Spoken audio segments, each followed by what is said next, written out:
मिथुन लगन षष्ठम स्थान में शुक्रदेव। भृगु जी कहते हैं कि लग्न से छठे स्थान में शुक्र हो तो जातक जाति या संतान वाला, शत्रुओं का नाश करने वाला तथा पुत्र और पुत्र वाला होता है।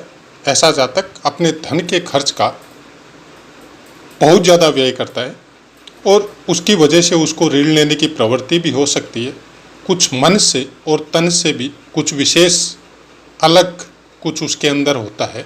यहाँ पे सबसे बड़ी बात यह है कि बलवान अगर हो और शुभ ग्रह हो तो शत्रुओं से और ऋण से मुक्ति मिलना बहुत संभव है। लेकिन अगर बलहीन हो या क्रूर ग्रह के साथ हो तो ये बहुत अच्छा बताया गया है। आप संपूर्ण चर्चा इस पाठ में करते हैं क्योंकि आप ही लोगों के कहने की वजह से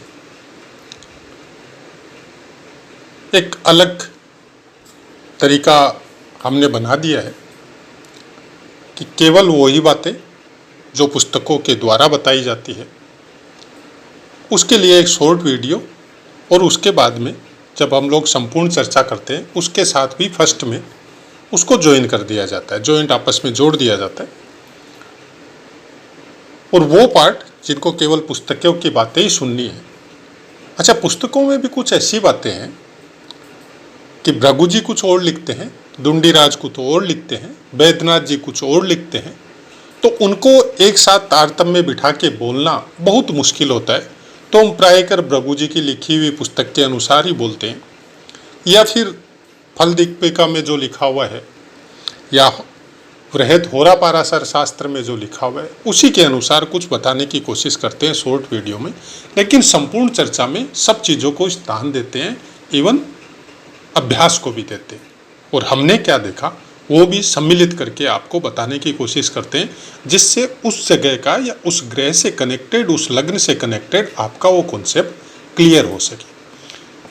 प्रायकर बोलते हैं क्योंकि अभी मिथुन लगन चल रहा है तो मेष से शुरू है, तो छठे स्थान के बारे में अगर आप शुरू से सुनते आ रहे हैं तो आपको ये सब चीज़ों का पता होगा। छठे स्थान से हम लोग क्या क्या देख सकते हैं। जो ज्योतिष में थोड़ा सा भी अगर रुचि रखते हैं या हमारे या किसी और चैनल के द्वारा कुछ ज्ञान लेने की कोशिश कर रहे हैं और पुस्तकों का भी अध्ययन कर रहे हैं, हम ये बोलते हैं चैनल को आप सुनिए लेकिन पुस्तकों को पढ़ना भी बहुत ज़रूरी होता है।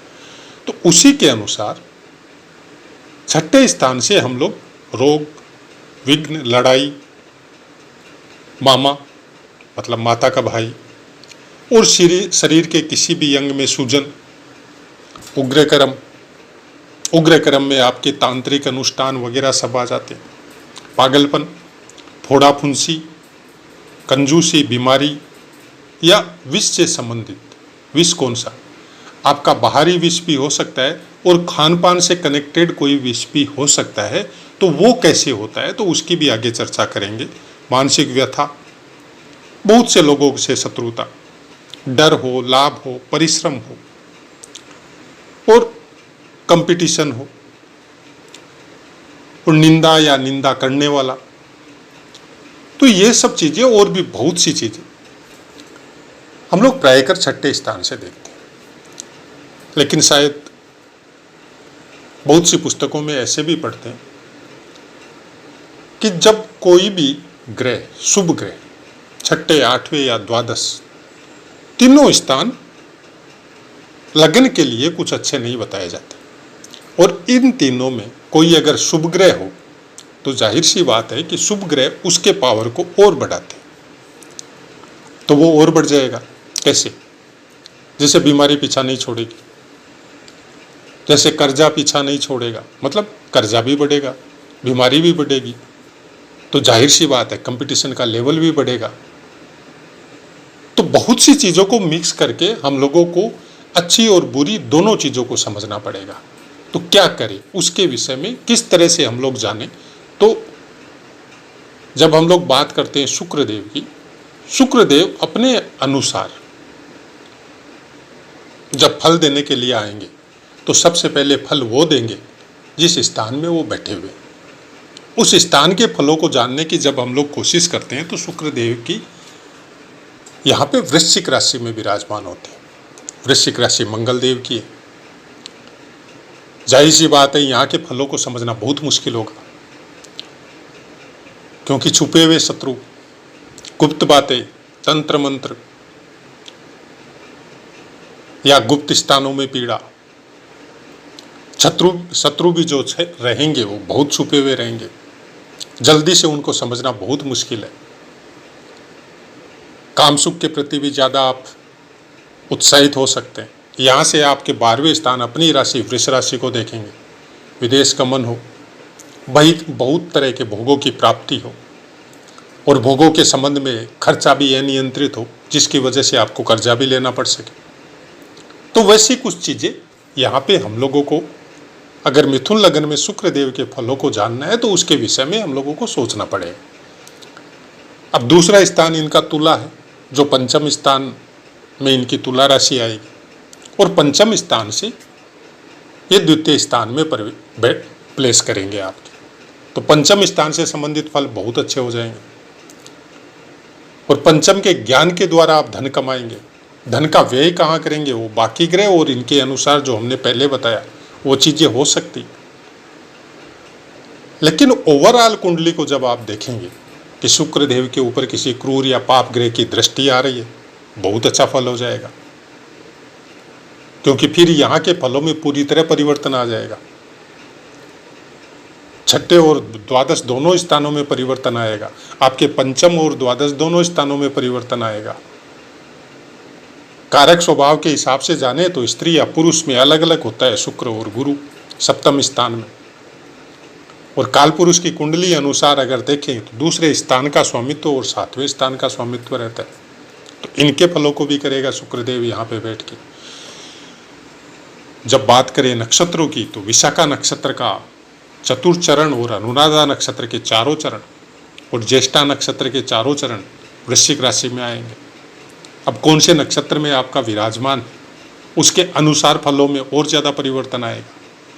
जब नवमांश की बातें आएगी तो वृश्चिक राशि में कोई भी ग्रह बैठता है तो पहला नवमांश कर्क का आएगा, उसके बाद में आपका कंटिन्यू चलते चलते 13.20 डिग्री पर तुला का आएगा, और तुला का आएगा तो अपनी स्वक्षेत्रीय नवमांश में जाएगा शुक्रदेव, यहाँ पे फल बहुत अच्छा हो जाए। फिर उसके फलों को हम लोगों को ये समझने की जरूरत ही नहीं है कि शुक्रदेव आपके छठे स्थान पे विराजमान है, वो तुला राशि में गए। अब आप देखिए आपके नवमांश में लगन क्या आता है। अगर नवमांश में लगन सेम आता है, लगन आपका वर्गोत्तम है, तो फिर छठे स्थान के और द्वादश स्थान के और पंचम स्थान, सप्तम और द्वितीय स्थान, सब स्थानों के फल बहुत अच्छे हो जाएंगे, क्योंकि नवमांश का आपकी कुंडली में, आपकी लग्न कुंडली से ज़्यादा इफेक्टिव होता है, और उसके बाद में चंद्र कुंडली का इफेक्टिव आपको हमेशा रहता है। नवमांश और लग्न कुंडली से हम लोग ये जान सकते हैं कि आपको आने वाले समय में मिलेगा क्या, किस तरह से आप अपने जीवन को चलाने के प्रति प्रेरित होंगे, किस तरह से आपकी जीवन यात्रा चलेगी। लेकिन वो चलेगी कब या सेम वैसे ही चलेगी, यह आपकी चंद्र कुंडली बताएगी। और चंद्र कुंडली के अनुसार अगर आपने अपने कर्मों में परिवर्तन कर दिया तो बहुत कुछ परिवर्तन हो जाता है, क्योंकि वो कर्म ही है जो आपके प्रारब्ध के फलों को और वर्तमान कर्मों के द्वारा जो फल प्राप्त होते हैं तुरंत मिलने वाले, उनको सम्मिलित करके चलाते हैं आपको, कि प्रारब्ध ने नहीं लिखा ये मिलना है आपको, लेकिन वर्तमान में कुछ कर्म आपने ऐसे कर दिए कि वो प्रारब्ध के साथ साथ आपको मिलने लग गए। ज्योतिष में ये सब बातों को जब हम लोग सम्मिलित करते हैं ना, तब किसी का प्रिडिक्शन करना बहुत मुश्किल हो जाता है। और हम लोग इसको अगर इस तरह से आसान समझ लेंगे कि पुस्तकों में लिखी हुई कुछ अपने हिसाब से बना के आप कैसे संतुष्ट होते हैं, उस तरह से अगर बताना चालू कर दिया, तो ये तो हो सकता है कि हम आपको भ्रमित कर दें, लेकिन ये नहीं हो सकता कि हमारी बताई हुई बातें आपको मिल जाए। बहुत मुश्किल है, क्योंकि हमको ये पता नहीं है आप कहाँ निवास कर रहे हैं, हमको ये पता नहीं है कि आप कैसे कर्म कर रहे हैं, किस तरह के वर्क कर रहे हैं, किस तरह की मेंटलिटी आपकी है। प्रारब्ध तो हमको समझ में आ जाएगा कि आपका ऐसा ऐसा कुछ आपको मिलने वाला है, लेकिन मिलेगा किस तरह से, वो तो आपके कर्म और आपकी चंद्र कुंडली बताएगी। और जब वर्तमान में पुरानी कुंडलियों को उठा के देखते हैं तो पता चलता है कि मैथ्स में भी प्रॉब्लम है, लगन चेंज हो जाता है। तो भी रास्ता क्या बचता है? चंद्र कुंडली बचती है, और चंद्र कुंडली के हिसाब से बहुत अच्छा फलादेश हो सकता है। लेकिन वर्तमान के कर्म सबसे ज़्यादा डिपेंड करते हैं आपको किस तरह का फल कब और कैसे मिलने वाला है, और वर्तमान में आपको क्या आपके प्रारब्ध के अनुसार मिल रहा है या आपके कर्मों के अनुसार भी वो साथ में चल रहे हैं। ज्योतिष कुछ वैसा ही है। अगर आप ये सोचते हैं कि फिक्स है, वो भोगना पड़ेगा, फिक्स कुछ चीजें हैं वो भी चेंज हो जाती है। अगर पास्ट में हम लोग ज्योतिष से संबंधित पाठों का या वेदों का या पुराणों का अध्ययन करते हैं तब पता चल जाता है कि जो फिक्स है वो भी चेंज होती है। चेंज क्या उपाय से करते हैं? नहीं, कोई उपाय से कुछ चेंज नहीं होता, कर्म करने पड़ते हैं आपको। वैसे चाहे कर्म कांड से संबंधित अच्छे कर्म हो या ध्यान साधना से संबंधित अच्छे कर्म हो या कोई और ऐसे साधु संतों की सेवा के द्वारा, भक्ति योग के द्वारा, लेकिन किसी उपाय से कोई लौंग काली मिर्च दान करके, दीपक जला के या कहीं पे कोई धागा बांध के आप सोचते हैं कि कर्म फलों को या प्रारब्ध के भोगों को हम चेंज कर सकते हैं, तो हो सकता है आप कर सकते हो। हम तो नहीं कर सके।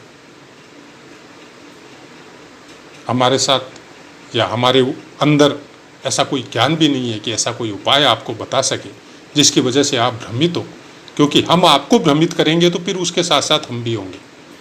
तो वैसा कुछ हम कभी नहीं करते। ज्योतिष को ज्योतिष की तरह समझते हैं और कुछ उसके अनुसार चलने की कोशिश करते हैं कि ग्रह आपको कह क्या रहे। मेरे छठे स्थान में शुक्रदेव मेरे को क्या कह रहे? ये कह रहे हैं कि चरित्र के अंदर पूरा स्ट्रांग बन के रहो। ये कह रहे हैं कि अपने शरीर के स्वास्थ्य के प्रति पूरी तरह सचेत रहो। ये कह रहे हैं कोई भी सर्विस करो, कोई भी नौकरी करो, कोई काम करो किसी के लिए, तो पूरी तरह ईमानदारी और तन्मयता के साथ करो। आपको क्या मिलने वाला है उसकी चिंता ईश्वर पे छोड़ दो, तब आपको बहुत अच्छा मिलेगा।